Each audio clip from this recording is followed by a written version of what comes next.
What's up, chat? And what is this? I don't know what this is. I picked this up at a video game market. Excuse me, what is this?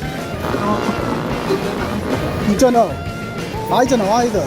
For the low price of £9. It's in a SNES cartridge shell, whatever it is, or Super Famicom. The PAL version SNES cartridges are the same shape as the Super Famicom cartridges, but let's just go over what this is. This is a switch, much like a power switch, on-off I would assume. This is a potentiometer, like a volume knob. It alters the voltage going through a circuit, and on the bottom, if you ignore the cobwebs intermixed with hot glue, is a Molex 4-pin.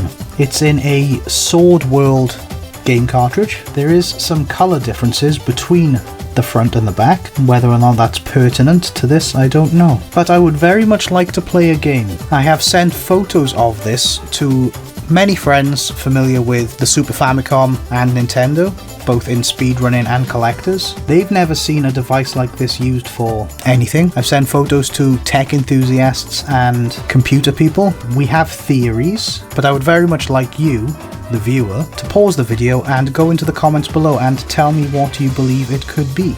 Well, if you haven't done it, thank you for watching. Hit the like button instead, or as well.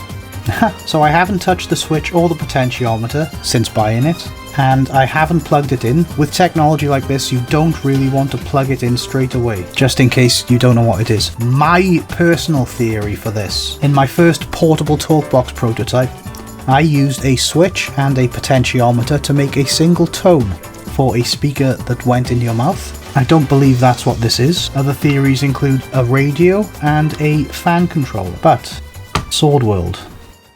Sword World is a 1993 Super Famicom RPG that most Western gamers have probably never heard of. Based on a popular Japanese tabletop RPG system, it represents one of the earlier attempts to translate pen and paper mechanics directly into video game form. The game was developed by Group SNE and published by Banpresto, but never saw release outside of Japan, making it a fascinating piece of gaming history that most English-speaking players missed out on.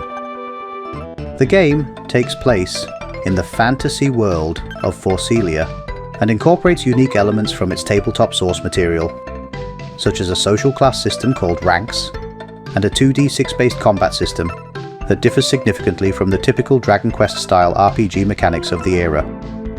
While the game follows many standard JRPG tropes of its time, its direct connection to an established tabletop system sets it apart from its contemporaries.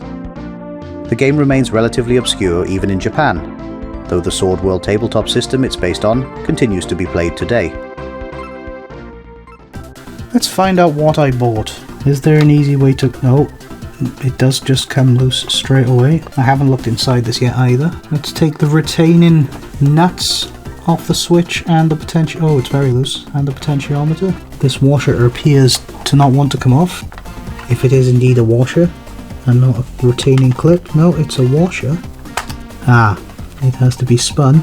It's a retaining washer with a hook on it. That's quite clever. Nintendo security screw at the front here. A trusty iFixit. Oh, I forgot about the hooks at the back. And the reveal.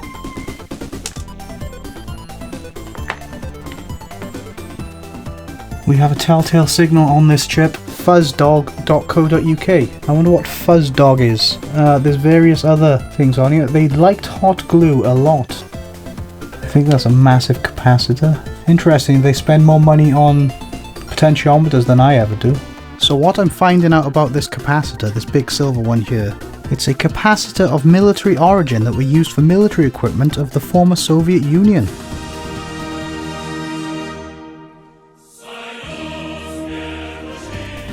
Rediscovered as one of the best capacitors for audio. Huh, so that's a massive capacitor.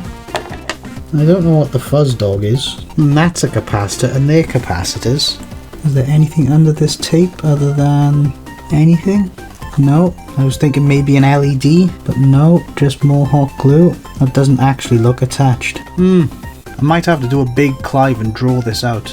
But the wire... Oh, I'm not sure. I was going to say the wires look like they are definitely... Where are you going? I'm trying not to damage the hot glue, of course. Well, Fuzzdog are selling this for £18, so it's labelled as a cone cranker. Not sure what a cone cranker is. Foot switch and appropriate daughter port will be bypassed. What is it? So at the moment it's looking like a housing for the cone cranker.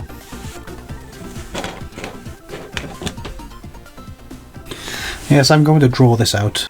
So what is it? Guitarists, this might be for you. It's an effects pedal. So in here is the cone cranker, as you saw previously, and it promises some lovely tube-like breakup from mild at one end to fat and crunchy if you twist the more control right up. But someone went a little bit fancy, it seems, and put it in an old Super Famicom cartridge. It's a little unique, but doing some research I found some people doing similar things, like this Koopa Sonic Spam Fuzz, which you can buy right now for £75 for this custom Fallout-inspired Fat Man. However, with this, we do have some issues. The wiring is non-standard, to put it bluntly. The 4-pin Molex, it's not a 4-pin Molex. Someone just hacked that together with any old connector they had. Something I'd do, to be honest. This wiring diagram shows what I've managed to fathom out about the way that it is wired. My only hope is that no one's put power into this connection by putting it into a PC, otherwise this could be fried. So yeah, let's go back to the work area, splice some wires together, and see if we can find out what this sounds like. Random product Sponsored. review. If you know me, you know I like my portable batteries. So when Ainu asked me to take a look at their Cougar P63, I had to take a look. It promises a titanic 25k capacity that fits right in the palm of your hand. I mean, the box is small enough. Ooh, a little bag and a cable. Very nice, very nice. Yes, it is quite small, isn't it? And there she is. So hopefully with this, I'll no longer need to carry around my little yellow balloon. I mean, this is so portable, you could take her anywhere. It has two USB-C ports, a USB-A port, and one of the ports is capable of up to 100 watts. So let's give her a decent test, is it? Here are three phones. The Huawei Mate 9, Samsung Galaxy J6, and the Sony Xperia XA2. Can I charge all three of these at the same time? I'm not sure. I'll try out their own little cable as well. Right, you, for the XA2. We are charging Galaxy J6, which has a micro USB connection. Quite awkward. And the Huawei Mate 9. So that's gone from 10 to 12% already, so that's nice. I also tested on my new Samsung Galaxy S24 FE, which I'm using to film this, so I couldn't test her at the time. Super fast charging? I don't think I've even seen that when I plugged her into the wall. Of course, you don't have to just use it for mobile phones, you can use it for your Steam Deck or your Nintendo Switch or any other portable device you're carrying around with you that accepts USB. And so if you want a tiny but mighty portable power bank that's small enough to keep under your hat, check out the links in the description below. I did put this back together briefly, so I wouldn't lose everything in the interim. The supplies I needed to get this done include a Molex cable, which I'm going to have to hack together to get into this, whatever this person has done, and an audio cable.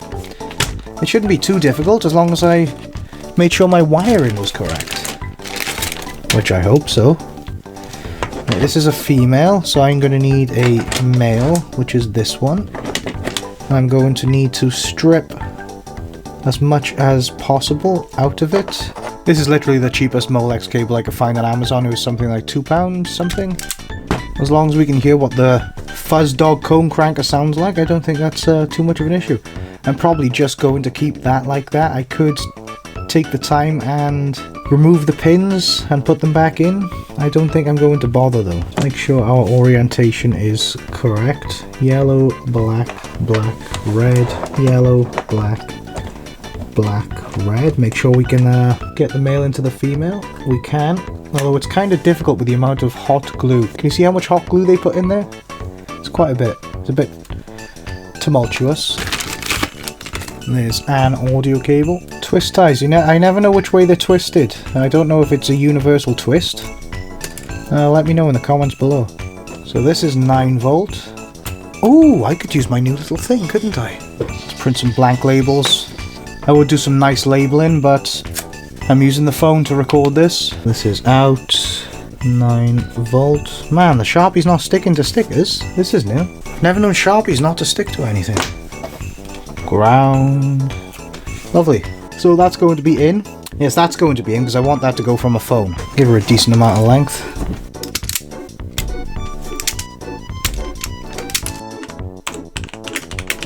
Cool, I am right in my assumptions. At least I hope. At least I hope. Red and white have to join together and then have to be attached to the in. Yellow is going to attach to the same ground as that ground, I would assume. I suppose I could test the polarity.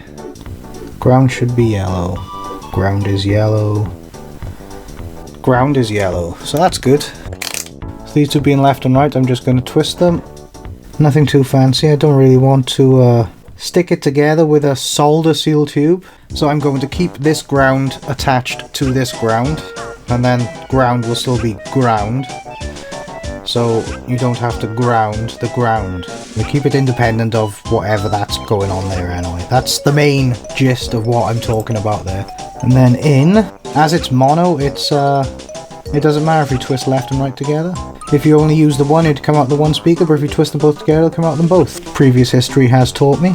It's a bodge job, but I think I'm living up to their, whoever made this is, own attributions. It's the out wired up. I suppose I didn't even have to take this apart the second time because I knew what I was doing. Lovely bit of tape in.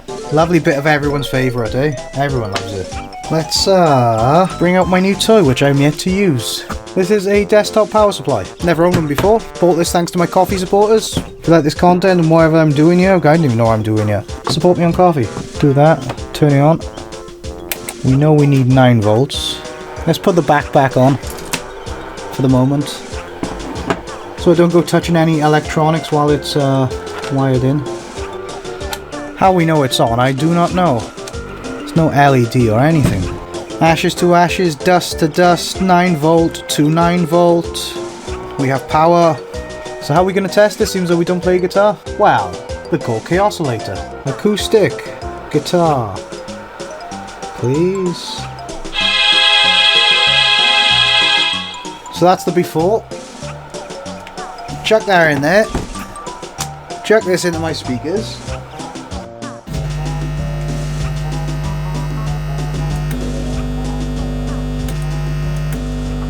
I can make a noise when I change the voltage, but that's about it. Let's rip these grounds out, because maybe I do have to ground it to ground. That ground. We're now grounded to ground. 9 volts. Hey! Hey! There we go.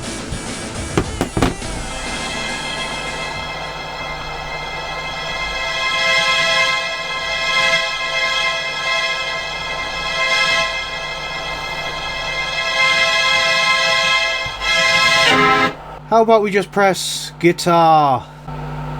Opa! Lovely! Look, what the hell is this? Let's try Real Guitar Simulator. See if, hey, we got it wired up right though. Guitar Simula. Solo mode.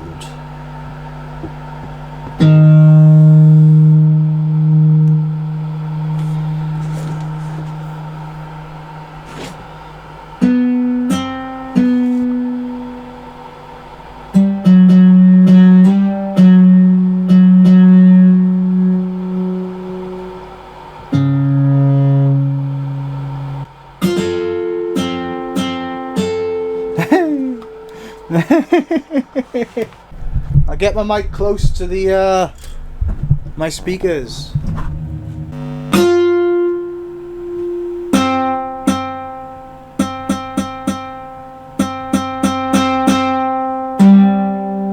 Does that sound especially crunchy to you? I'm not sure.